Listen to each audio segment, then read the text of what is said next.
Welcome to Connect with Success with Dr. Lynette Scotese-Wojtila, where we help connect you with knowledge. Our mission is to lead you to a new and exciting way of understanding, responding to, and helping all those with autism. We hope to expand your thinking about how to best serve these amazing people and to support you in your daily struggles and celebrations.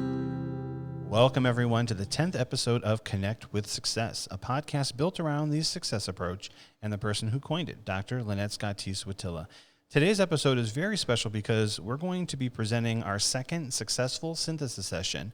In our synthesis sessions, we provide a review of the key ideas in 3 or 4 episodes that were previously aired to help remind you of the information that was presented.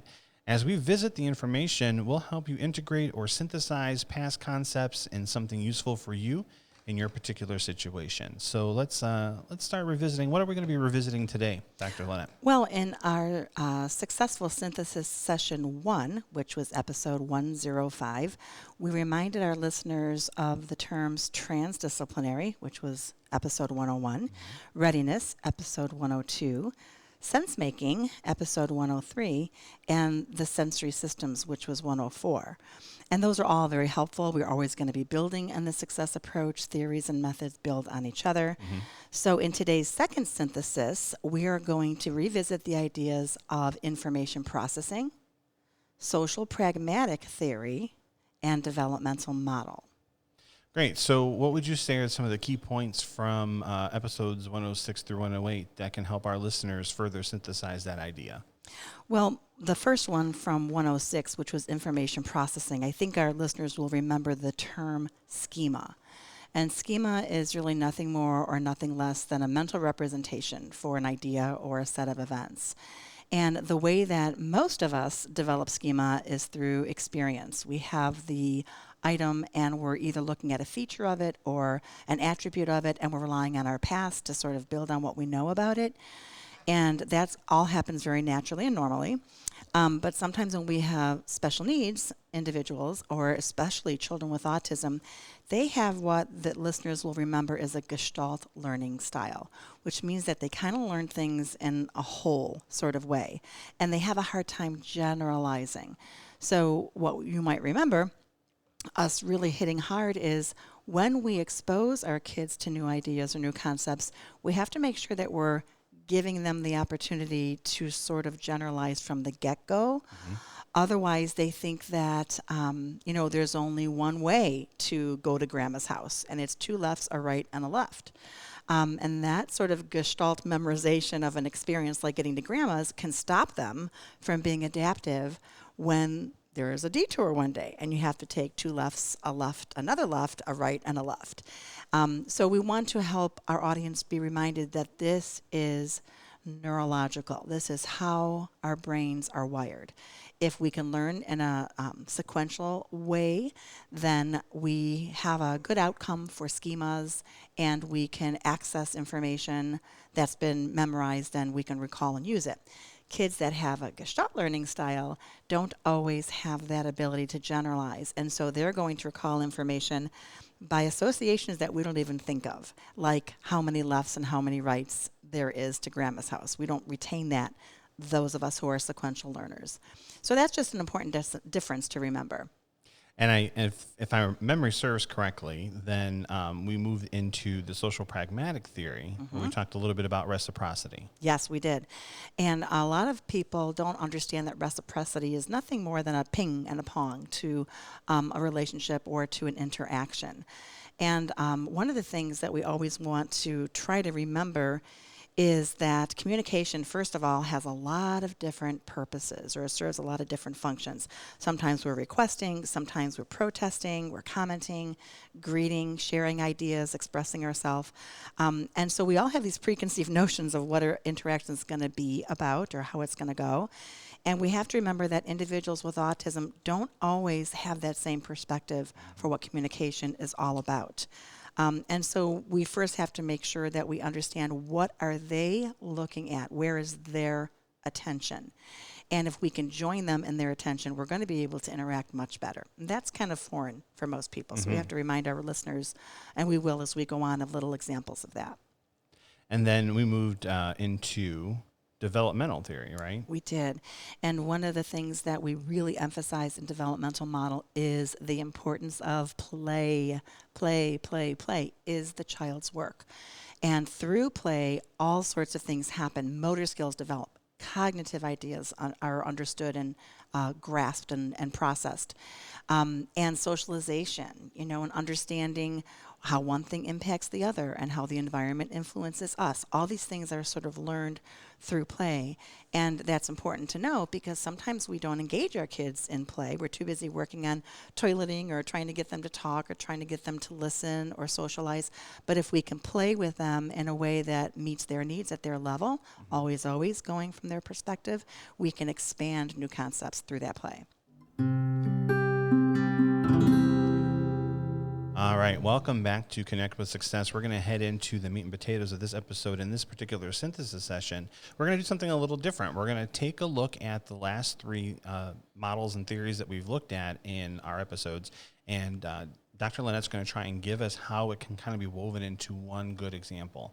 So, Dr. Lynette, what would that look like if we started looking at information processing, if we're looking at developmental model, we're looking at social pragmatic? Help us out. What would that look like? Okay.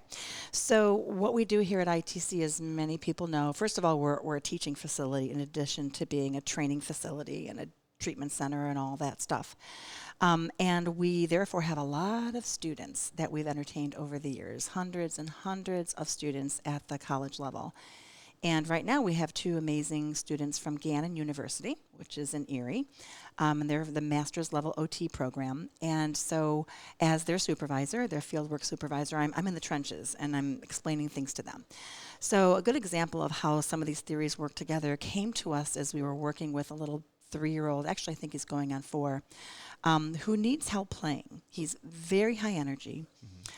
He doesn't have great tone, so he's a little floppy, kind of thin child. Beautifully excited, beautifully engaged, really wanting to live his life in a high energy kind of way. And that comes out in play. So automatically we're thinking developmental model because we're talking about play. And so the students were introducing these activities. And I asked them, what is the goal of your activity so that when I take over to show you how I would do it, I reach that goal. And the students just wanted him to learn how to play with a game that required holding a tool. It was a magnet tool shaped like a little bird with a long beak. And they wanted them to, they wanted the child to take this little beak thing and align it with a worm, quote unquote, little wooden worms that had a metal piece on the end that served as the other part of the magnet, and pull these little worms out of a pretend log. It's a very cute game. And so there's different colored worms and such, and only one little tool of this magnetic beak. And so knowing this child the way that I did, I wanted to make sure that the students were first meeting the needs of his body. Okay, so postural readiness, okay, way back to the original episode 101. But before we can play, we have to be able to attend and reach and manipulate the materials. So the first thing I did was help this little guy sit, and he did. And then the magnet, this little bird beak, was introduced. And he took it, and he inverted it so that the beak was in his hand versus exposed, and the sort of mallet handle end was exposed and available. So he chose to bang it on this little plastic wooden log in which these worms are housed or embedded when they're dropped in just right. And so I immediately thought, this is not okay for him to proceed using this tool in this way, because the tool, in fact, is not a hammer. So at that point, the option was to go get a hammer and ball activity. And a lot of people have the opportunity to have those little cobblestone sets where you can, hammer away, or Discovery Toys makes a lot of bang-a-ball sorts of activities. That's a real common pre-construction kind of activity for kids his age. And because one wasn't handy, I had to reshape his experience so that he almost forgot that he was banging. I had to manipulate the tool in his hand so that the beak end versus the holding end was exposed and could approximate the magnet. And as I thought about the best way to do this, I realized I'm going to have to rearrange it in his hand. And that's going to feel like I'm taking it away. So all this is coming to me instantly as I'm deciding how to manage this accidental banging. And I decide to quickly sweep in with both of my hands over his, quickly rotate the toy in his hand or the tool and bring it to a worm that I held in my hand so he could see how the end of the worm and the end of the beak go together. And all this is before associative play. So you're really building the schema of what this play is going to look like. That's right. Okay. That's right. He's not even including me as a partner. I'm a mechanical assistant at this point. So he can succeed with this game and learn how to take the little guys out, these little worms in and out without banging. So the point of the story is there's so much that goes into setting a child up to succeed, from postural to curbing maybe their original idea for it, but without doing anything to disrupt their initiative, being careful not to reprimand or correct them. And I said to the students, probably after the fact, so many people would have said, no bang. Mm-hmm. And it's natural because you're trying to get them to stop. But we don't realize as adults that our power doesn't come from negation of something or stopping them. It comes from readjusting or reshaping their experience so that you're actually making contact with the material the way the material is designed to be connected with or connected to. And so that was a very easy, quick maneuver that I did. And he realized, oh, this connects to this worm. That's kind of cool. Now, he still wanted to bang on it. And every time I reshaped it so that he only had the experience of the tip of the beak joining to that magnetic counterpart of the worm. And at one point, he was holding it up, sort of dangling it and watching the worm kind of move. And it was a really good outcome that could have been really, really, really wrong or not so good for the child if we didn't reshape it, because he would experience that as a banging opportunity or banging activity when there really isn't anything about it that should be banged. In fact, if you do bang the little worms into the receiving log, this little plastic log in the holes, they go down so deep you can't retrieve them. Oh. So, and that's something we didn't have to encounter because we shaped it properly. Nice. So the social part of all of that is I would also balance that with me shaping or showing him my turn. So after a couple of times of quickly intercepting his mechanics, I would say, Miss Lynette's turn, and I would take a worm out and say, yay, I found it, and bring it to him almost like as an offering or a gift. And he'd take the worm and explore the worm. So it's very quick, very 2 to 3 seconds of my turn, not taking it from him, but bringing it to him after I got it so he knew he was going to get something. And the first time I did it, the students noticed, he was like leaning forward and trying to almost take it from me. But I moved so fast and brought it to him that my second episode of fishing for a worm myself, he sat the whole time and just kind of knew that the worm was coming. Was coming his way. Without me saying anything about sitting or waiting or anything more. I just worked in a fast enough way that his experience was, I'm going to get something out of this. Right. So it's very refreshing to have that happen so fast. Great. So then tying this back to information processing. The schema that this little guy was able to develop wasn't a schema reinforced for banging. He already has that schema, right? It was a more sophisticated, higher developmental level or higher developmental skill of joining two parts that need to be approximated, which is a very distinct visual motor task for the sake of removing something. So it's almost the opposite of banging. Instead of putting things together, he was removing something that was in a hole that the magnet allowed him to pull out. And that's very different. That information processing could have gone, again, the wrong direction, and he'd be stuck in just a kid that can bang very well and not a kid that could take it to the next level.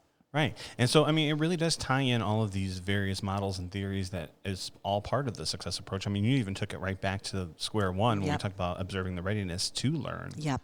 And it is square one. And there's so many squares that come after square one. Now we're at the 6th theory that we've shared. We have 2 more important ones coming up in future podcasts. And we're just following the exact format of our training program where all the 7 theories of the success approach are introduced in a very linear way.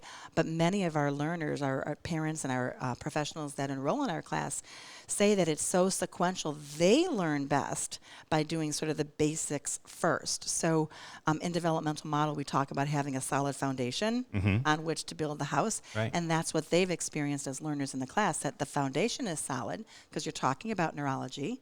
You're talking about neurodevelopment, you're talking about readiness, and then all the skills that come from that well-integrated, ready body and brain are all of the other 6 theories that we add to that foundation. And I love that you started with the idea this was going to be developmental model situation. But then after looking at what was happening, like, we have to roll it back to a couple of pieces and kind of start from there and then work our way up. Yes. And I knew to do that, Dr. Smith, because as I gave this little guy the materials, which some people don't do, some people take it and do it themselves to show the kid what to do. I wasn't interested in showing him what to do. I wanted to see what he would do because that tells me what? Where he's at. Where he's at. And you are the king of knowing. You have to know your students. Have to know them. And this is what we do.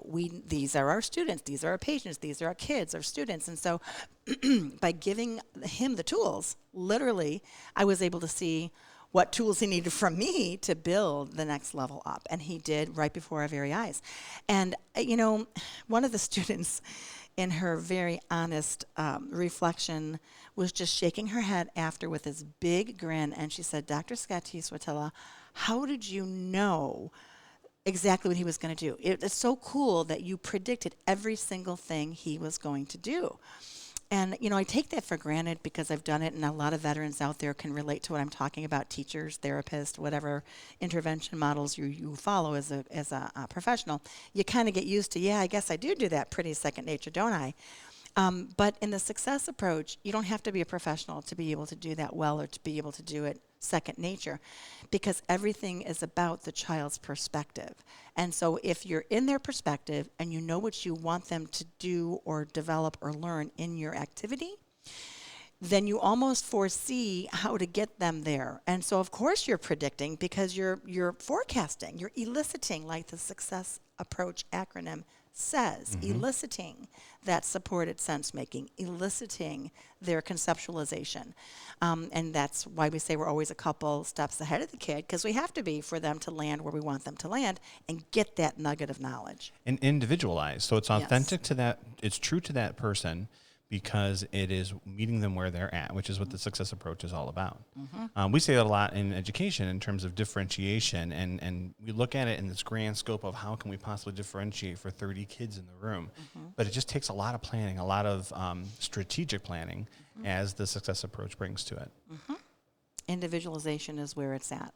And I think that when you don't have individualization, there are some learners who are lost on certain things or get things processed differently or slower or in a way that really isn't fair to their God-given potential to grasp something because it wasn't truly, no one was thinking about tailor-making the content to them. Right. And that leaves them something to be desired in the learning process and can actually turn kids off to learning. My one of my people in my family who's now much older had a learning disability when this was 60 years ago. And I remember not having a very good feeling from this individual about school because it was a turnoff. He couldn't grasp what was being shared. He even went to multiple different schools at the time, and he ended up being a very, very skilled person in the blue-collar world, which is great. There's such an important need for that kind of skill.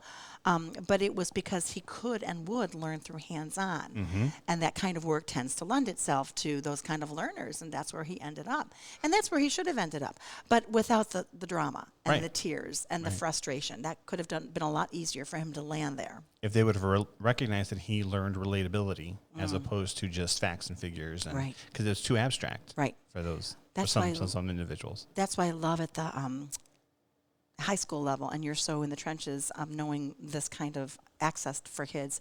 They have things like shop and woodworking and computer work and hands-on stuff. And that's really good for those people who are haptic learners, hands-on learners. And it's not everybody, but it's enough that they are putting programs in and have been for years to reach those individuals as well. Well, that was a wonderful way to synthesize in a very concise manner some of these theories that we've been talking about. As you mentioned, we have 2 more coming up in future episodes. So we'll be right back to kind of wrap up what we heard today. So as we start to address the wrap-up for this episode in this particular synthesis session, we looked at the three theories and models of recent. We've talked about information processing. We've looked at social pragmatic. We've looked at developmental model as well. And I'm going to say this again, what I love about this is how all of these interweave with one another to make a successful plan for someone who needs a little more development in those skills, right? And so how would you wrap up this episode for us with these three theories? So I think what's really important about information processing is the idea of schema and how everything we do is going to either help a child learn the right schema or the wrong schema. It's equal opportunity learning, good and not so good. So we really have to be careful about how we support children to make sense of what's happening around them. And one of those things is how to interact and socialize. So the social pragmatic learning that comes from schema and experience has to be at their level, at their readiness, so that they can actually have the ping and the pong, the reciprocity of interaction in a way that's meaningful to them. And as they do, they're naturally going to develop. So this developmental notion that we keep talking about, that one skill happens first and then skill is acquired in a very linear way, everything builds better. A house is built stronger with a solid foundation. And I feel like one of the things that Maria said, Maria Wojtila, in her last episode, episode 109, was her experience with growth. And growth is really the outcome of the success approach. And I feel that because we're so interested in children getting better, we want to support that growth and development, but we have to do it in a way that is genuine. You don't get it out of a book. You get it by knowing your child, understanding the developmental process, which is why in our class, Developmental Theories hit so hard, and all the differences or nuances about how children with autism development, which is where information processing and schema and socialization come in as well. Yeah, it makes it worthwhile for them. Yeah. And it's one of our friend Dawn Kendrick, her favorite word is authentic, raw, right? Yes, real. And right. getting right back to what's important to them and how they can relate it to that practice to make it meaningful for them. That's right. And, just so you know, and I love this episode because you gave us a great visualization of all three of those theories and models with the one example of the student that you were working with, so much so that I was visualizing what this toy even looked like. Yeah. So if you were doing the same thing, we're going to put a picture of this toy in the show notes because my curiosity is piqued. Yeah. And I want to be able to see what it looks like. Yes, and I think down the road we may actually be able to include some videos going forward so you can see some of this in action. So stay tuned to that in the future as well. We hope that you learned something today to help you on your journey with autism. We'll share more on our next Connect with Success podcast. Until then, expect success.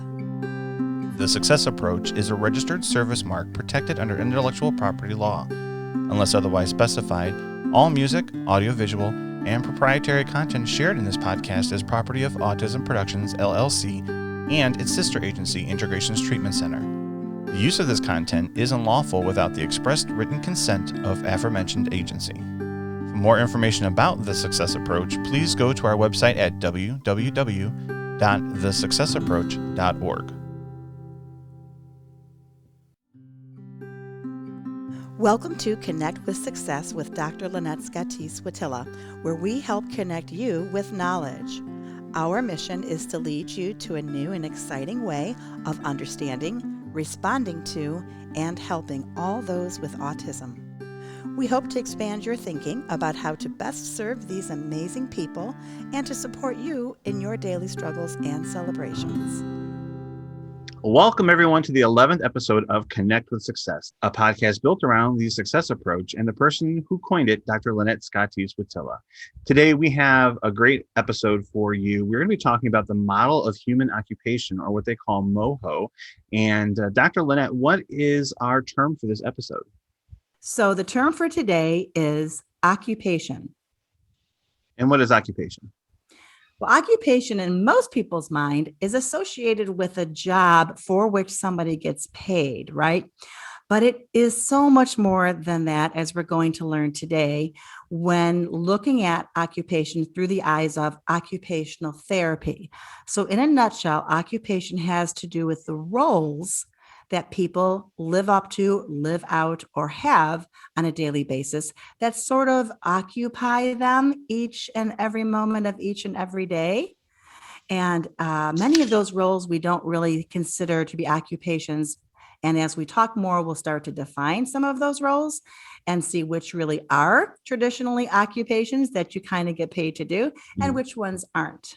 Great. And we have the wonderful Ellen Winnie with us again. So we're going to jump into the episode with both Lynette and Ellen in just a moment. All right. Welcome back, everyone. We're going to jump into one of the 7 theories of the success approach that you can find on their self-paced online course module. So if you're a parent who really would love to know more about the success approach, but really can't fit in the time, you really want to check out the website at thesuccessapproach.org, because we have a wonderful self-paced course taught by Ellen Winnie and created by Lynette Scotese-Wojtila, so that you guys can learn at your own pace to benefit from this success approach. So let's start off with just talking about today's theory, which is model of human occupation. Dr. Lynette, what is the model of human occupation? Well, I think before we get into that, we need to first remind ourselves what a theory is. So a theory is sort of like a framework or a conceptualization of how we come to understand a concept. And humans and how they occupy themselves every day are pretty complex ideas. They're pretty complex concepts. And so this theory of human occupation that is decades old, that many occupational therapists have been studying for years, has all to do with almost a schematic that you might be able to understand if you think of a triangle. So this theory that we conceptualize how humans function and live out their life roles is contained visually in this wonderful schematic that the theorist, Gary Kielhofner, and later Burke joined in, helped define. So I think if we picture a triangle, which is wide at the bottom and kind of narrow at the top, we all together can conceptualize this kind of heady, maybe lofty theory of how humans function and perform. And at the base of this schematic, this special triangle, is something called performance. And so that's where we are using our bodies to do certain things, or we're using our mind to do different tasks or skills. And that's the basis for our existence, how we move and think and operate. And so that is going to give rise to how we function. So going up this triangle, building on all of our skills and our thinking and our ability to function, is the next category of what they call habituation. And that just means that we've kind of formed all these motor skills into routines every day, things that become a habit. So for instance, in the lower system, I can use my hands to hold my pants, and I can use my feet to thread my legs into my pants when I'm getting dressed. So that's the motor performance sort of system and the thinking system that helps me know to do that. But in habituation, we think about the automaticity or the second naturedness, if you want to think of it that way, of that pattern of movement that we've put into a habit over time. Because in my 50 plus years of dressing myself, you can bet I'm not really thinking about it anymore. It's quite a habit, which is part of a routine, which is kind of defined by the societal norms, right? Like I would get feedback, and Ellen might talk about this later in the open feedback system. I would get feedback from the society, maybe like my neighbor or the mailman, if I left my house without my pants on. And that feedback might come in a variety of ways, but the point is that habit needs to be honored for me to fit into society. So that's the middle part of this schematic triangle that tells us about how we function in our roles every day and our performance. And then at the very tip of this beautiful concept is volition, which is more of our selection process, our intentionality around our life outcome. So I always use the example when I'm talking about volition, which is kind of translated to human will. I always use the example of way back when we used to have the USSR, former Russia. We would think about their gymnasts. And I remember Nadia Comaneci, I'm really dating myself here, but little girl then, Nadia Comaneci was such an inspiration to me as a little girl. And I remember thinking, wow, this girl must have woken up every day and said to herself, I'm going to be the best gymnast I can be. And she must have been a toddler when she started tumbling and rolling around. And she was really probably so interested in this. I'm going to think about what I want to do with my life. And maybe I'll be good at whatever I want to be, that she is at gymnastics. And then somebody told me that back then, the way that the USSR ran their gymnastics, so to speak, or ran their maybe societal rearing of children, was children didn't select necessarily what they wanted to do or be. It was kind of chosen for them. And I don't know the ins and outs of Russian government, and I don't even know the ins and outs of American government. Anyone who knows me knows if that's like not my strong suit. But I got the message loud and clear that, oh my gosh, you mean Nadia didn't choose this? She didn't will it. Someone chose it for her and kind of gave her the support she needs to do really, really well, but it wasn't in her heart. What? Like, how does that work? And so I really understood as I was an OT student, learning this model of human occupation and the volitional system, which is that will, that desire, that ability to forecast and see yourself in the future. I understood it because I, for the first time in my life, was exposed to someone who I think maybe didn't have that. And so kind of shocked me into understanding it. So kind of pulling way back then into this schematic idea, if we're strong at the bottom part of our pyramid, and we've got good thinking skills and good language skills and good social skills and good motor skills, and we have the ability to do many tasks from a physical, mental standpoint, and we do them enough that we're growing and becoming more adept at doing those skills, so they're second nature, they form into habits and such, then we're going to be able to automatically, so to speak, land where we want to land in life. We're going to make informed choices. We're going to rely on our good routines and capacities and skill sets to be the best version of ourselves we can be. And that's kind of how we conceptualize the hierarchical human system, from skills to basically self-actualization. So this is a neurological response to help maintain or control your environment, or to make sense of it, maybe even. You know, I'm not even sure I would say it's neurological. I think what it is, and Ellen, you can chime in here, it's more, the theory is more of a conceptualization for how humans sort of make day-to-day existence functional and independent. It's kind of how humans evolve into functional members of society, I think is the best way to put it. And we're going to talk a little bit about roles and how they fall in the habituation system. And that will help, I think, concretize what it means to work through this hierarchical sort of schematic. Yeah, maybe I could jump in with like one more example a lot of times that I use when I'm teaching the course. And that is, if you take, for example, brushing your teeth. Mm-hmm. Again, you have the skill of being able to hold the toothbrush, put the toothpaste on, brush your teeth, spit, all of that. So that would be in that performance at the bottom of the triangle.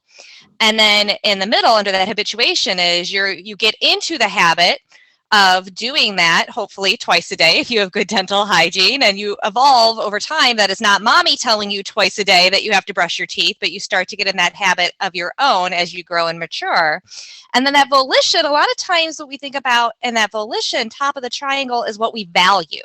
And so we're able to brush our teeth because we have the motor skill for it. We're in the habit of brushing our teeth, but that top, that volition, we want to brush our teeth because we don't want to get cavities, or we don't want to have bad breath when we're talking to our peers or coworkers. And so that's how we take one daily routine, one occupation that we have, which most of us have, of brushing our teeth, and break it down into how and why we do it. Mm-hmm. So that value piece is the distinction, Ellen. It's very helpful. So we talk about in MOHO, like personal causation. I can see myself doing it. And value and belief system being at that same kind of caliber. So another example is, I, from the get-go, envision myself being a mommy. And I think I envisioned being myself as a mommy when I was a little girl myself, because I saw my mother being a mommy. And she impacted me, which we'll get into how that happens through this open system we might be defining soon with Ellen's help. But she impacted me in such a way that I saw myself, I envisioned being, I valued being, I wanted to become part of that class, so to speak, or part of that role, so to speak. And that must have happened around first, second, third, fourth grade, as you're forming as a young person. And none of those skills that I need to be a mommy were a risk for me not to develop. I have two hands. They work well. They can therefore put a diaper on a baby. I can develop a routine of getting up, making sure that baby has a bath, feeding the baby, caring for the baby, getting the baby to doctor's appointments. All those habitual sort of second nature kind of things happen because I am in the body and brain that I am. So I want to point out that the tip of this triangle, this personal causation or this willingness or idea of what we value or how we see ourselves, is supported by the habituation system and the more primal or primitive performance system, most definitely. So in all three of these areas, this performance, this habituation, this volition, this is where if the schema is not forming correctly, someone on the spectrum may need a little assistance helping to form it. That's right. And that would be squarely in the performance system. So when you talk about neurological, it's not even really a wrong idea. It's just that neurologically, we kind of think about neurological deficits or neurological strengths impacting that bottom system. Because if you can't think or you can't remember, you can't use your intellect, you're not organized enough or your language systems don't work right to be able to communicate, you're not going to have second nature habits of greeting people and knowing when to take a turn. Those are all habitual, communicative, social kind of habits. We know when to pause when someone has a question. We know how to read the environment and know if it's our turn to initiate a new topic. Like those are subtle things that our brain does all the time that are part of that performance system. So it definitely neurologically impacts that sensory system. That subsystem of performance. But the whole thing in itself wouldn't be considered a neurological theory. It's more of a functional performance kind of theory, I would say. And I think it's really the theory that's at the heart of occupational therapy, because it's a holistic approach to looking at the human person and conceptualizing the human person in all their complexities and in what motivates what they do or what dictates, how they spend their time and occupy their day. So it really is the cornerstone theory of the profession that Lynette and I both share. And it's, key for understanding what an occupational therapist actually does, and that they don't just help people get jobs. Right. It is a funny thing to think about how many people think occupational therapy helps people get jobs. And ultimately, that's kind of like the truth. But a job for a child isn't employment. We've talked about this in developmental theory. You might remember, folks. A job for a child is play. A job for a child is learning and engaging, figuring out gravity, figuring out up from down, like all those things that are developmentally their work, their job. This is what occupies them. Play occupies a child. For an adult, oftentimes work does. If we're working members of society, then absolutely work occupies us. So this is where we kind of have to stretch the idea of occupation. And I think a key way to do that is to think about one of the key parts of MOHO is the roles that people partake in, the roles that they hold. So if you right now at home think about the roles that you hold, that kind of dictates what your occupations will be. So for myself, I'm a mother. I'm a homeschooling mother, so I'm a teacher. I am an employee as an occupational therapist. I am a sister. I am a daughter. I am a church member. I am a citizen of the country that I live in. And each of those different roles have different responsibilities or occupations that go along with them. So as a mother, I have to make sure my children are fed and dressed and these days get where they need to go, and be, responsible for their ethical and moral formation in addition to, the physical needs. So there's many things that would go and occupations that would go into that role. And so as we start to pattern our days, as we have these different performance skills and get into these different habits, those habits are very much dictated by the roles that we hold. So as an employee, you have certain habits based on your job responsibilities in the role that you hold specifically. And so that's a key concept, these roles. And as we apply that to autism, our kids on the spectrum have roles that they are expected to hold as well. They are supposed to be a player, as one who plays, like Lynette just referenced. They're a student oftentimes. They are a sibling. They are a daughter or a son. They're a grandson or daughter. They're a neighbor. And so all of those roles that they hold have certain responsibilities and occupations that go along with them. And when they are not able to fulfill those occupations because of difficulties in the performance subcategory or in the habituation subcategory to start, we're not even at volition yet for them, that really impacts their ability to function in their families and in society. And so that's where this all kind of comes into play in the field of autism. And really, I'll just add in too, in any human being, that's why it's such a holistic theory. We are most fulfilled as human beings when we feel like we're doing a good job in the roles that we hold. If my house is clean, my children are fed with a meal that is nutritious and they all actually eat and they're getting along with each other, and I feel like, everything, their needs are met, I am fulfilled in my role as a mother. That I have the, that causation, that belief that I can keep going in this role. And that really impacts our happiness and our satisfaction in our life roles and the ability to which we are able to perform that. And so it's not just kids with autism that we really, need to be paying attention to. It's, looking at us as whole human beings. I think back to a story. When I transitioned from one school to the next, I was shopping at Giant Eagle, and I heard these two students who were at the school, my previous school, and they're going up and down the aisleway, and I could hear them having this conversation about, that's got to be him. That's Mr. Smith. That's Mr. Smith. No, that's not him. And I hear them say, no, he died because he's not at school anymore. And I'm like looking around, checking for a pulse, making sure I'm still here. And it was really funny to listen to them have this conversation about how it couldn't possibly still be alive because I'm not at the school anymore, because they only saw me as teacher, but not father, not human being outside of school. They weren't necessarily getting the idea that I had multiple roles. And so that might be a hang up for some people too, right? Absolutely. And for especially our kids on the spectrum, when we tie it into information processing and the schemas that kids hold, if they meet you just as their teacher or their therapist, you couldn't possibly have a family of your own or other things, because that's not how their schema for Mr. Smith was encoded initially. Now, being neurotypical, those children, I'm sure if you went over and was like, hey guys, I actually, do shop and I'm not dead, they are able to expand their schemas much easier to accommodate that new piece of information that, Mr. Smith goes grocery shopping and doesn't just live in a classroom all day. Whereas our children on the spectrum, it requires a lot more work and effort to expand those schemas.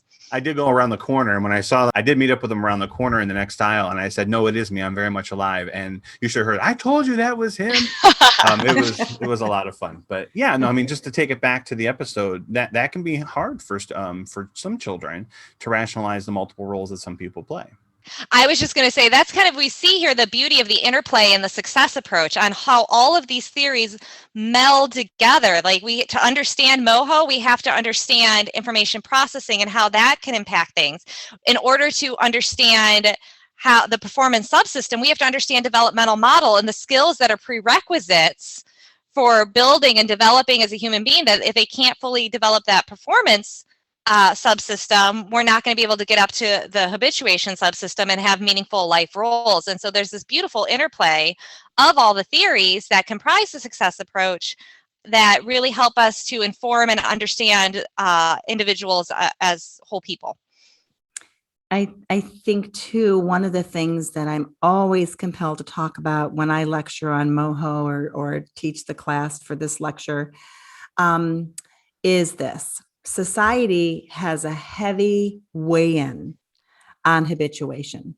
Society defines a lot of habituation. Like my silly example of leaving the house without pants, that would probably evoke potentially a visit from the police. I mean, if you think about that. So that's a societal thing. Now, if we were in a different part of the world where pants, I don't want to say were optional, but weren't really part of the culture, I may not look so odd walking around in that scantily clad situation. But something more practical that parents with children with autism face and other disabilities is this. Sometimes school itself, as a highly routinized, habitual, sort of routine sort of place, sometimes won't even accept a child until they're toilet trained, because that's an expected norm, habit kind of system or kind of skill that they expect. And oftentimes the hard part about autism and special needs is it's not that the family hasn't tried, and it's not that the child may not even want to do it. It's that in the performance system, something isn't right. A sensory problem, a control problem, a cognition, understanding problem, a motor planning problem, et cetera, et cetera. So that performance system, the very bottom of that very important triangle, is the culprit. And so that's where you'll see a lot of day treatment programs like Integrations Treatment Center really hit hard that performance subsystem, because like Ellen said, unless that is solid, you're not going to develop good habits, and that's going to limit your options in life. So we've referenced these open systems. What are open systems? So the concept of the human being as an open system means that we can change based on the feedback that we receive. So if we think of a young man who's learning how to play basketball and he's working on his free throw shots and he takes a shot and he misses, well, he's getting a lot of feedback. He's knowing how his body was, what his motor pattern was, where his knees bent, where his wrists extended when he made that shot that missed. Now, he might also be getting feedback from his coach on the sidelines telling him, Bobby, you need to bend your knees a little bit more and spring up. And so if he takes that feedback that he received both internally from how his body was positioned, if we go back to sensory, we think about his proprioceptive and kinesthetic systems, and the external feedback from his coach, and uses that and changes his stance and bends his knees and extends his wrists, and he makes the shot and he goes in, well, he's now gotten the feedback from seeing the shot go in to know, okay, this is how my body needs to be. This is how I need to position myself. And so he changes. And so going forward, he can utilize that feedback that he's received to be successful again in the future. So it's just this idea that we are able to change both from a neurological standpoint and from a cognitive standpoint based on the feedback that we receive. We're not stuck. We're not widgets in a factory that have to go the same way every single time. We're able to change and grow and to learn. And I think I would add to that, Ellen, which was really a great example of sort of the tangible, intentional, very distinct feedback. There's also everyday sort of subtle, not distinct feedback that informs us for the future and how we evolve and what we become. And an example of that, like I mentioned to you earlier in my own personal life, I very early on was sort of shaped, if you will, because I'm an open system. Every human is. We're influenced by what goes on around us. And part of what was going on around me as a little girl was seeing my mom and my sisters, for that matter, really enjoy caretaking and really enjoy raising children and doing it well and finding, like Ellen said, joy and value and satisfaction. And so my particular influence as a open system, the throughput of that information, how it processed through me was positive.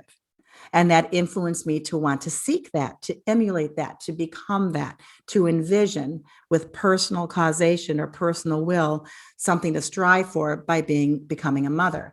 But if I didn't, and some people don't have that early experience that's sort of fortifying or enriching or impacts us so positively. And in fact, they got the different message that being a mother was daunting or taxing or sad or hard or difficult or any other adjective, which it can be, of course, at times. But if that's all they saw, or that won out for this person who's processing this throughput as an open system, then they may come on the other side of this experience of being raised in that environment, deciding, you know what, I don't want kids.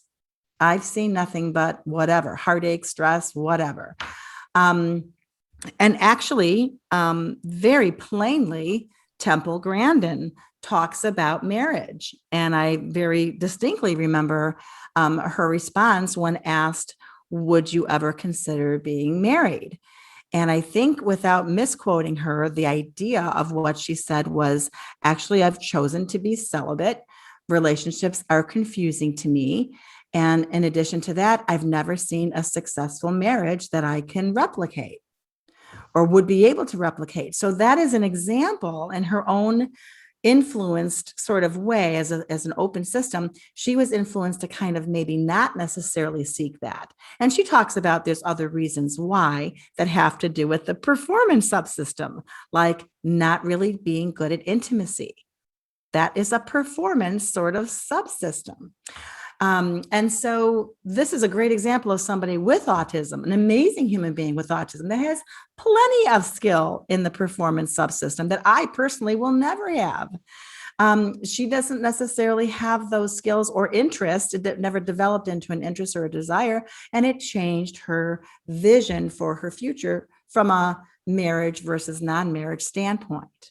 And so conceptualizing or being able to process this feedback are some of the dysfunctions we've talked about. What are some other occupational dysfunctions that we could see as far as someone who's on the spectrum through MOHO? So something that we can see is if a child or individual kind of gets stuck in the performance subsystem, their routines or their occupations, the way they spend their days, can lack meaning behind it. So we can never really understand why we're doing what we're doing. It's almost like, in certain ways that a lot of times autism is treated, we almost reinforce this, where we just stay at rewarding the child for their performance skills, but never teach the bigger meaning behind it. And it's almost like we're creating little robots of, there's no volition behind it. There's no that causation, that belief I can do it, and that desire to do it, not because I'm being externally motivated, but because, internally I value this, or at least I'm in the habit of this. And so we can get children that don't greet somebody because they want to have that social connection, but because they've been told they need to do it or have been reinforced to do it. Or we can get young men, although I don't know this is just led to just kids on the spectrum, but teenage boys that they have the skill to put deodorant on every day and brush their teeth, but they don't develop the habit of doing it independently, and they don't value why they should do that. And so a lot of times we get skills that lack value or meaning behind them. Children can also develop rote skills.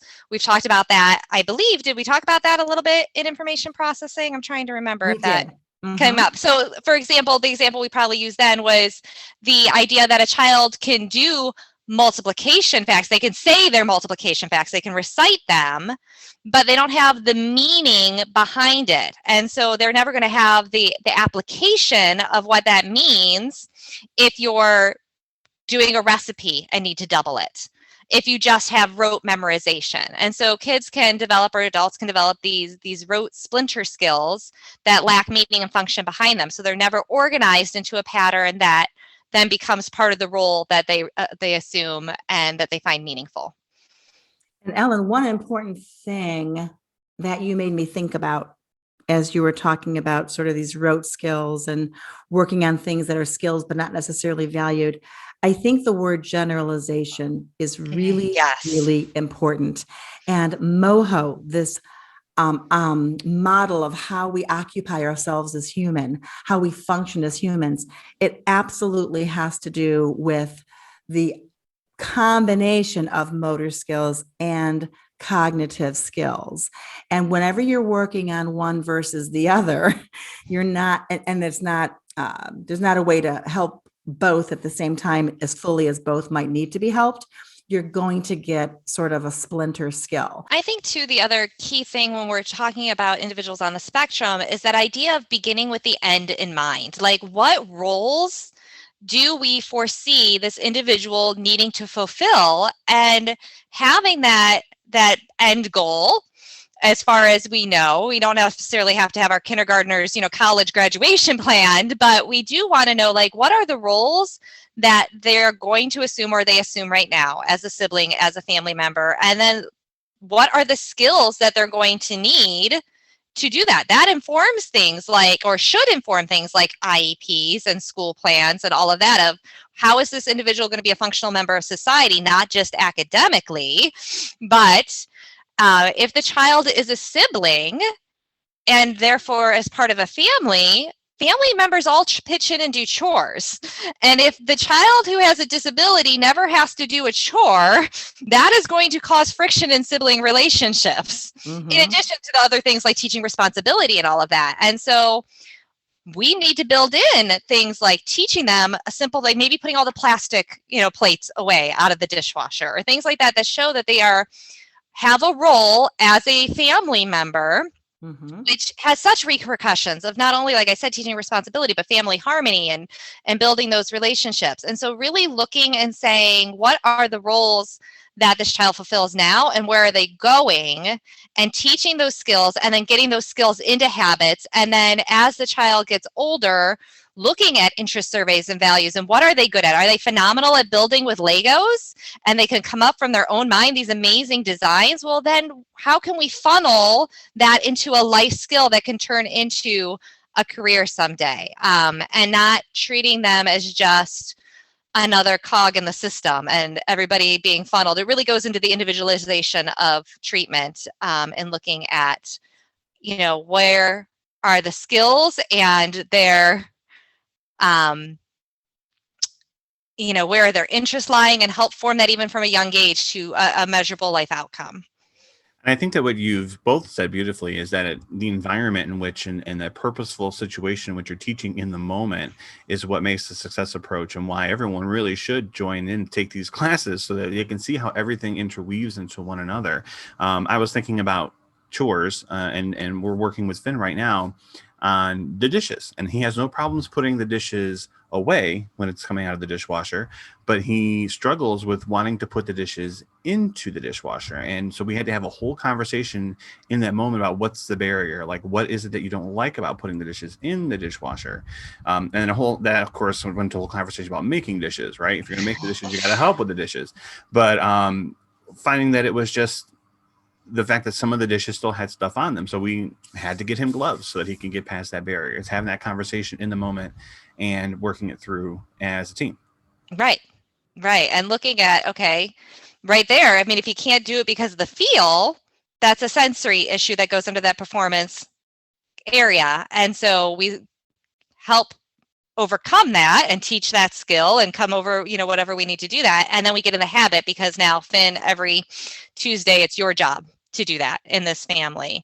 And as we're doing it, we reinforce verbally that the role that the child is fulfilling of, you know what, Finn, you are a great family member. You are a great smith because you are pitching in, and smiths all work together to make this house function. And so that's how we kind of step it to start helping people understand the roles and value it. Like, yeah, I want to be a good family member. I want to be a strong part of this team. And so I'm going to do the dishwasher chore because I value being a part of this family. And I think that leads to good team playing. And we haven't said the word, but I'm going to introduce it as a role. We are really stewards within our community, within our home, within our workplace. We're stewards of the environment. And stewardship is an important role. And that helps Finn know his role as a steward in the Smith household, how he can contribute. And guess what? When he's out there on a job interview, Dad, and he has experience of something that frustrated him once, and he talks about how he had to learn and get over the hump of loading and unloading the dishwasher and how dishes get made, that potential employer is going to see that kid as a candidate who's on the other side of team playing. He understands how to be a team member because you worked and Christy worked with him early enough to shape that skill. Not everybody's a team player. I've interviewed hundreds and hundreds of people over the past 26 years, and you can sometimes tell who's really got that teaming, collaborative stewardship kind of mentality, and who really doesn't. And it's a skill set, boy. So are there any treatment methods other than, I mean, we've discussed a couple of how to work through them, but are there any others that you can think of off the top of your head that might be associated with MOHO specifically, or how it interacts with the success approach? It's very complex, actually, the treatment of MOHO, because it's about each of the categories, like Ellen and I have been saying. The most common way that occupational therapists approach occupation is through the performance subsystems, making sure the body, the musculoskeletal system, the nervous system, the sensory system, all those systems together, body and brain, kind of work together so the kid comes to any task with the best version of themselves they can be. And sometimes that's hard for our kids on the spectrum. So we'll do a developmental approach to make sure that they have that good skill. And then from there, it's a matter of practice over and over. I just did a skill drill with somebody, a little 4-year-old here on our caseload, and we called it the tag game. And I had 5 shirts that his mommy sent in. He puts his clothes on backwards, right? Or not 100% the right way. So we're treating that, developing that habit, right, Ellen? That would be a habituation sort of thing. And I had 5 shirts. He had 5 opportunities, and I would show him where the tag was. He'd pick up his end of it, slide the tag from where he could see it over his eyes to where he couldn't on the back of his head. And then I'd give him a little squeeze on the back of the neck and said, now the tag's back there. So I practiced that 5 times in a row. So one approach that you're trying to ask about, Rich, in terms of treatment would be repetition, as we're trying to get that habit to stick and to be a thing. The other thing I will talk almost top down about is partnering with the kids to get in their brain about their interests. And this isn't just for kids who are verbal. There are kids who are nonverbal or pre-verbal or inconsistently verbal. Inconsistent communicators or unreliable communicators, as we call them, that really have great ideas about what they want to do with their life, but no one's ever asked them. And so you have to find the just right way to get those individuals to express themselves. And it might just be watching what they cling to, or walking down Walmart in an outing one day at Integrations Treatment Center, and someone ends up in the electronic aisle. Okay, what does that tell you? Either that they really like them or they don't know where else to go. And chances are they really like them. Well, does that person have a future in computers or gaming or making video games? There's lots of ways you can discern interest and kind of work with that angle if you can, kind of milk it. And Temple, again, second time I'm referencing her, she always says, find their strengths and make them even better. Like, let them lean on their strengths, and that will be the path to their happiness and fulfillment, which is all part of that volition subsystem. And a functional member of society could result. And that's what we want for all of our kids. Absolutely. Well, I appreciate you guys taking the time today to talk about the model of human occupation, and stick around. We're going to talk about some final thoughts for this episode.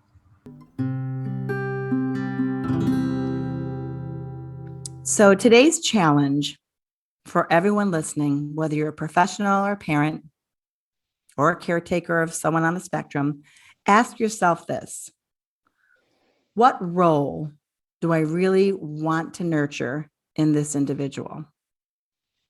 And what are some key skills that are going to help that person acquire or achieve that role to the best of their ability.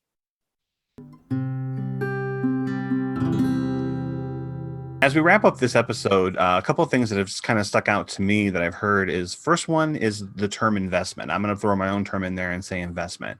Taking the time to really getting to know who it is that you're working with that needs that development. And the other part for me is that this is something that can be developed for everyone. We don't have enough conversation amongst each other to talk about ways to discern roles, to talk about our own paths and what skills there are that can be developed into something meaningful as part of your vocation. Ellen, we're going to let you wrap things up for this episode today. What are some of the final thoughts that you have for us on MOHO? So I think some of the key takeaways, some of those summary bullet points, is that understanding of what occupation is in the bigger sense of it, and that in order to have meaningful occupation, we have that performance subsystem, those skill sets, that habituation where we organize our behavior into routines that form our roles, and then that volition, what we value, what motivates us. And that when we're functioning from that, not just with our individuals on the spectrum, but as you said, Rich, as human beings, we're able to find fulfillment and happiness and contentment in our existence as human beings. And so we really want to be mindful and say, if we're finding struggles in maintaining our occupations, really breaking it down and saying, where is that breakdown happening? And remembering that we are open systems. If something is a struggle for us right now, it doesn't mean it's always going to have to be that way. If our kids are, young right now and we're struggling as parents to envision where are they going to be in the future, just trust in that open system that we're created, and know that with the right supports, that feedback will become salient. With that transdisciplinary team around you, our kids can have meaningful life roles regardless of their diagnosis. We hope that you learned something today to help you on your journey with autism. We'll share more on our next Connect with Success podcast. Until then, expect success. The Success Approach is a registered service mark protected under intellectual property law. Unless otherwise specified, all music, audiovisual, and proprietary content shared in this podcast is property of Autism Productions, LLC, and its sister agency, Integrations Treatment Center. The use of this content is unlawful without the expressed written consent of aforementioned agency. For more information about the Success Approach, please go to our website at www.thesuccessapproach.org.